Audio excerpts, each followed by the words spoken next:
Անցյալը մենք կարողացել ենք փրկել, պահպանել, հզորացնել եւ պարտավորված են նրանք մեր գործը շարունակել ինչպես Արցախյան պատերազմում, այնպես էլ հետագա բոլոր շրջաններով, թող որ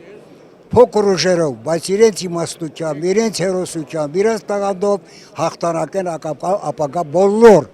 բոլոր իրադարձությունները։ Երջանկություն եմ զգում, որ կողքս նստած են մարդիկ, որոնք 17-18 տարեկան հայրենական պատերազմը մեկնել, այսօր 80 անց մարդիկ են եւ այսօր իրենք օրինակ են ծառայում մեր երիտասարդներին։ Ես կցանկանամ իրենց երկար տարիների կյանք եւ կցանկանամ, որ մեր պետությունը մեծ հոգ ստանի այս մարդկանց համար։ Օրինաչափություն կա, որ երկուսում էլ հաղթողը մենք ենք եղել, աստվածանի նմանատիպ կոնֆլիկտներում եւ պատերազմներում միշտ էլ այդ ձևի լինենք։ Ու մեզ թվում է, որ այդպես էլ լինելու է։ Կմաղթեի հաղթանակներ, ձեռքբերումներ բոլոր ոլորտներում։ Եռատոնը մեր պատմության էջերից ամենակարևոր մի մասն է, որ բոլորս պարտավոր ենք հպարտանանք ու պարտավոր ենք մեր ամբողջ ուժերով պահենք մեր նախնիների ստեղծածը։ Նիստը մեկնարկեց մեծ հանդիսավորությամբ։ Դահլիճ բերվեցին ԼՂՀ պետական եւ պաշտպանության բանակի դրոշները, հնչեց Լեռնային Ղարաբաղի Հանրապետության օրհներգը։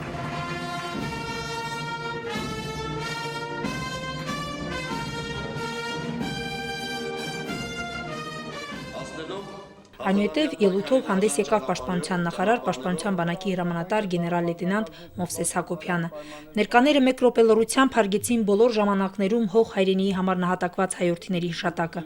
Մովսես Հակոբյանը կարևորեց մայիսյան եռատոնի հայրենական մեծ պատերազմում տարած հաղթանակի 70-րդ, Շուշիի ազատագրման եւ Արցախի պաշտպանության բանակի կազմավորման 23-րդ տարեդարձերի նշանակությունը։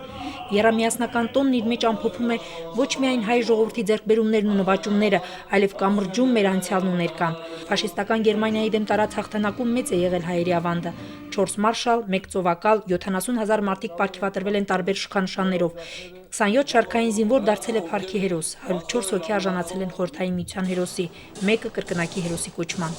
Շուշիի ազատագրումը Արցախի պաշտպանության բանակի ծննդյան ավետիսն է եւ հանդիսանում է բոլոր հաղթանակների մեկնարկը։ Բերդաքաղաքի ազատագրումը հանուն հայի գոյի հաղթանակ էր եւ ապացուցեց այն պարզ ճշմարտությունը, որ հայը հաղթում է սեփական ուժին ապավինելու դեպքում։